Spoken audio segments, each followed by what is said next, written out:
জীবনে চলার পথে সবসময় সেই মানুষটাকে বেছে নাও যে তোমাকে প্রতিটা পদক্ষেপে মোটিভেট করবে।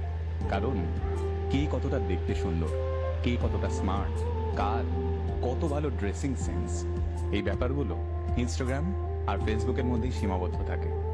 আর আমাদের জীবনটা রিলস কিংবা প্রোফাইল পিকচারের মতো পারফেক্ট হয় না। এখানে আমরা প্রতিনিয়ত আঘাত পাই, ক্ষত বিক্ষত হই, আমাদের কান্না পায়, সবকিছু ছেড়ে পালিয়ে যেতে ইচ্ছে করে। এই যন্ত্রণার মুহূর্তগুলোই আমাদের এমন একটা মানুষের দরকার পড়ে যে আমাদের পাশে বসে আমাদের মাথায় হাত রেখে বলবে, কিচ্ছু হবে না, তুমি পারবে, আমার তোমার উপর বিশ্বাস আছে, তুমি ঠিক ঘুরে দাঁড়াবে। ব্যাস এটুকুই তো। তাই এইরকম একটা মানুষ খোঁজো আর নিজেও এইরকম একটা ইন্সপায়ারিং মানুষ হওয়ার চেষ্টা করো, তাহলেই